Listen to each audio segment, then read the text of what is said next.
It was one of those days when I got home late. Again. The house was uncharacteristically dark and quiet. If I didn't get home on time, Alan would turn on all the lights and prepare dinner for our daughter, Catherine. I parked next to Alan's empty spot, thinking they must have gone out to dinner. I was starving and hoped that they would bring something home to eat. I entered the house, put my things in the hallway, and headed to our bedroom to change into something more casual. Now I could relax and wait for their return. My thoughts went back to the 2 hours I had just spent with Luca. Damn, this guy knows how to rock my world. Unlike Luca, Alan takes his time with me and turns me on until I'm out of control and asking for more. On the other hand, the mischief that Luca comes up with makes me stay with him for hours without regret. I know I'm being selfish. I want them both in my life. I had no intention of cheating on my husband for 5 years. The opportunity just presented itself during a bachelorette party. Luca continued to flirt with me and bought me drinks. That night, I found myself in a parking lot, allowing him to put me in the back seat of his SUV. This one-time indiscretion began a continuous series of offenses, usually once, but sometimes twice a week. I never ignored Alan's needs. In fact, I think I've gotten better dating both of them. I've been a happy girl for the last 4 months. I got everything I wanted. No, everything I deserved. I convinced myself that even Alan would go to extreme lengths if a young beauty wanted him on a regular basis. I immediately regretted this thought. I knew Alan would never risk his family for a cheap thrill. This made me rethink for the 100th time what I was doing. And for the 100th time, I decided to end things with Luca. I needed to focus on my family. I was ready to have my own child. I know that Alan would like to have another child with me. We talked about it all the time, but every time I was ready to make it a reality, something blocked me. Lately, it's been Luke. I can never think about having a baby with Alan without thinking about Catherine. Catherine is a special little girl, but I'm just her stepmother. Her mother, Lily, died after giving birth due to some undetected medical complications. Sadness tore through me every time I thought about it. Lily would have been so proud of her little girl and the way Alan raised her. But Lily wasn't here to see it. I'm so proud of how Alan stepped up and made Catherine the center of his life. This is one of the many qualities that attracted me to him in the first place. I also knew that if Lily had not died, he would be with her today. This is his love. I hung my work clothes in our dry cleaning closet and reminded myself to grab them the next time I went to the mall. I walked into the kitchen, grabbed a glass of wine, and headed into the office to relax until my loved ones returned home. Something on the table caught my attention. It took me a few moments to realize what I was looking at. My throat tightened, and I instantly broke out in a cold sweat. Holding a cheap printed photograph of Luca and me in my hands, I looked at a pair of ornate arcs. I recognized them immediately, the 2 halves of Alan's wedding ring. I instinctively reached for the same ring on my finger. The black tungsten base glittered strangely along its cut edge. The koa wood and mother-of-pearl inlay were chipped where the grinder split Alan's treasure in 2. Why did he have to do this? We had our rings custom-made for our wedding. The koa wood symbolized Hawaii, and the shell inlay reflected our love for the ocean. I remember Alan putting a ring on my finger during our beach vows. It was the greatest day of my life. Suddenly, it dawned on me that I had thrown away everything I had dreamed of just for the sake of good sex. Alan's ring was half a size larger than his normal size, so he could fit it around his enlarged knuckle. As a machinist, he caught his glove on a spindle many years ago, and it left him with a constant reminder of why gloves should not be worn near turning equipment. I remembered how he had to lubricate his finger, and how painful it was for him to pull the ring onto his knuckle, but he insisted on wearing it. Now this did not bother him, since he never worked with turning equipment again. I knew deep down that Alan would never come back to me. I knew this because he joked that he would lose his finger before he even took off the ring. I think he found a way to remove it while keeping the finger intact. A post with 2 simple words was attached to the picture diagonally. "Call me." I plopped down in a chair, my eyes filled with tears.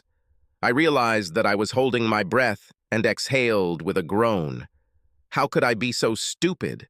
My chest felt tight, and it was hard to breathe as I sat there, staring at the grotesque photograph of a naked Luca lying on top of me. My face was clearly visible. My eyes were closed. I was enjoying it. A million thoughts raced through my head, but I couldn't seem to hold on to any of them. I couldn't imagine where Alan might have gone. He had no family. For the last 6.5 years, it was just the two of us in his life. We met while I was visiting my sister in Chicago. Our long-distance courtship lasted 8 months before Alan and his daughter came to live here with me. As Alan said, a good machinist can find work anywhere. He was right. It didn't take him long to find a well-paying job. 12 months later, we got married on a beautiful Hawaiian beach. I now knew that I was destined to spend the rest of my life without him and without Catherine. I stood up, wiped my tears with my sleeve, and reached into my purse for my phone, thinking, I'll never know how bad it is until I talk to him. I paced around the house, trying to work up enough courage to call my husband. I sipped my glass of wine, hoping that a little liquid courage would help me press the call button. Not ready to sit down, I continued my circles, stopping only to refill my glass a few times. I sat down at the table and stared at the two halves of his ring. I laid them out on the table. I lined them up to make them the perfect circle they once were, but the circle was incomplete. Alan removed a small wedge from one of the halves, so they would never be perfect again. I realized that the state of Alan's ring was also the state of my marriage, never to be whole again. I drank the rest of the wine. I pressed and held the speed dial button for Alan. His phone rang twice. "Hello, Julie? I see you found my note." There was a slight tremor in his voice that told me he was looking forward to my call. I sat in silence, listening to the noise of the road before I squeaked, "Hey, Alan." I paused briefly, and then poured out my soul to the only man I've ever truly loved. "I'm so sorry, Alan. I screwed up so badly. Please, please forgive me." "I know, Julie. I wish things had ended differently." "What do you mean? Where the hell are you?" It dawned on me that I could hear his truck honking in the background of our conversation. He was driving. "We're on our way." We packed our things and hit the road.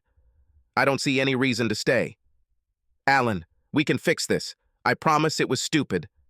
I love you. Only you." I felt myself overcome with emotion again, tears rolling down my cheeks. "Julie, we already talked about this. This is the one thing I can never forgive." He paused for a second. I heard him take a deep breath. "You chose him over us, Julie. We have nothing more to discuss." His statement was final. I couldn't believe my marriage was already over. "Where are you? You need to come home so we can discuss this. I won't let you leave me like this." For a moment, I felt stronger knowing that Alan was a good man and never shied away from a discussion. "I have no idea where we are." "In the middle of nowhere, as far as I can tell. You will be served tomorrow. My attorney's name and number will appear on the paperwork. I have given him authority to negotiate the terms, and I will contact him from time to time. I don't need anything from you. We took everything we wanted with us." He was all businesslike. His tone was even. He pronounced every syllable clearly. "What about Catherine? An 8-year-old girl needs her mother. This can't be good for her." I knew that I had it in my hands. I was ashamed to use our sweet daughter as a weapon against my principled man, but I was desperate. "Stepmother." Now he was offended. He knew that I was the only mother Catherine had ever known. "Remember, you decided not to adopt her because you were always there for us anyway. You decided not to make her your real daughter, Julie. How do you think Catherine feels after this? Not only did you break our vows, but you also broke the heart of a sweet little girl who desperately wanted to be your daughter. You only gave her a promise, not a commitment. You said you'd always be there for her, and now because of you, I can't let you keep that promise. You have no legal footing here, Julie." I had to put my phone away for a moment because my emotions were quickly escalating. I wasn't sure I could stop myself from sobbing. That was probably the cruelest thing Alan has ever said to me.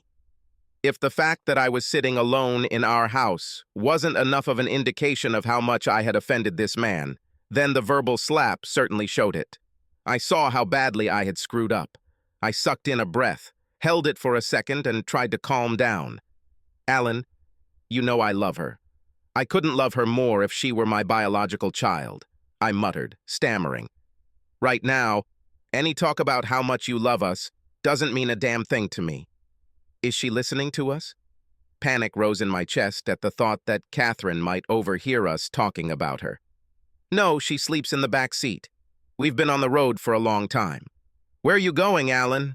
I knew that he had neither close relatives nor friends. His life was us, which never seemed to bother him. Alan focused on us and made sure we always had everything we needed. This was another reason why I loved him so much. I decided to try a different approach since this one didn't work. Please come home so we can talk about this. Please. I don't know where we're going yet. We just left. I can find a job anywhere. My lawyer has my demands. You don't have anything I want, Julie. I've known for 2 weeks now that you're cheating. I began planning my divorce as soon as the private investigator confirmed my suspicions. You were so absorbed in yourself and this idiot that you didn't even notice how I was slowly moving our things to our new apartment. We were heading there with the last of our things when I just didn't turn around. Instead, we got onto Old Highway 99 and just kept going. I'll think about how to get our things from the apartment later. I just can't stay in the same city with you two anymore. Damn, Julie, you definitely ruined everything. Alan interrupted his tirade. His voice became firm and loud. When he spoke again, his voice was quieter and more to the point. By the way, I canceled all our joint credit cards. I know you have a couple cards to your name, so I'm not worried about how you'll cope. In the end, you earn enough. I did withdraw several thousand from our joint account. I figure that, along with my credit cards, should help tide us over until we get settled somewhere. I'll leave you the rest of the money. I also signed my relinquishment of the house. It was yours before we met, and it didn't feel right to try to take any of that away from you. Divorce is complicated enough on its own. In any case, Alan was always fair in his relationships. What if I don't want to get a divorce? Now my breathing has calmed down a little. I was ready to play hard. How long have you been having sex with this guy? His voice lowered a little, and his tone became almost threatening. I thought about his question for a moment, instinctively wanting to lie. I was torn between being honest and trying to lure him back home. I had just discovered that he had known for 2 weeks, but I had no idea how much more he knew about my affair. I wouldn't want him to catch me in a lie and put an end to any communication. 4 months, it was a loud whisper. 4 months have passed, but I don't love him. In fact, I wanted to end it so we could have a baby. It wasn't a lie. I really wanted to have a child with him. I love you, Alan. I don't know what to do without you in my life. Please, come home. And it wasn't a lie. I can't, Julie. We cannot. I will never trust you again. And that's unfair to both of us. We would always live with a rope around our necks, waiting to be strung up by our own mistrust. Have you ever noticed that we haven't made love in over a month? No, that's not true. I may not have noticed you moving out, but I know it wasn't so. I exclaimed, thinking that I had not neglected Alan and his needs, although I had satisfied mine elsewhere. That's right. Go look at the kitchen calendar. I wrote it down. His tone was flat and indifferent again as he continued. You forgot to love me, Julie, while you gave everything you had to that asshole. The best thing you can do for all of us is to let us go. You are a smart, beautiful, and sexy woman. Look for your happiness elsewhere. The sobs escaped before I could stop them. I turned into a sobbing idiot. You are my happiness. I tried to say more, but I choked on my own saliva and dry gagging. Look, I should probably let you go. I need to find us a place where we can spend the night. His voice sounded sad, quiet, depressed. He could never bear to see me cry. I knew what it could do to him. Stay home tomorrow. I'll let the lawyer know so he can bring the documents home, okay? My brain was bursting with pain and anguish. I knew that I could no longer carry on a conversation. I was ravaged and slaughtered. Good, baby. We'll talk more later. Julie, I love you more than anything in the world. I thought that there are only 1 or 2 great loves in our lives. My first was Lily, And I almost died that night with her, but I knew I had to continue for Catherine's sake. You were my support. I will never find someone to love as much as you. Maybe that's why it hurts so damn much to know that you don't feel the same way about me. I heard his voice tremble with the emotions he shared with me. I love you. He said those last words, and then there was silence. I tried to answer, but the words came out as stutters and muffled sounds. I knew he was gone. The phone fell out of my hand and fell to the floor. I just stared at it, almost in a coma, then, staggering, I walked to the office, pulled the blanket over myself from the sofa, curled up on the sofa, and cried. I slept fitfully. When I woke up with a start, it took me a moment to realize that I was still on the couch. The watch told me that I had been there for several hours. I remembered my conversation with Alan. I felt the pain I caused him and how lost I felt, knowing he wouldn't come back to me. I drifted in and out of fitful sleep for several more hours. When I just couldn't do it anymore, I got up and made a cup of coffee. I saw that my phone was lying on the floor. I walked over and picked it up, resisting the urge to press the button to call Alan. I finished making coffee and sat back on the sofa, wrapped in a blanket. The clock showed that it was a little after 6 in the morning. I decided not to resist anymore. I needed to hear his voice. Broken ring. Hello? It was not Alan's voice. It was clearly an elderly woman. The voice was rattling. Moving the phone away from my ear, I double-checked the contact. It was Alan's number. Is this Julie? Yes, who are you? I was stunned that someone else answered the phone, that she knew my name and sounded like she was expecting my call. She seemed kind. I'm Edith. A tall, handsome man handed me this phone last night and said that if I was lucky, the most beautiful woman in the world would call and talk to me. What? When? Who are you?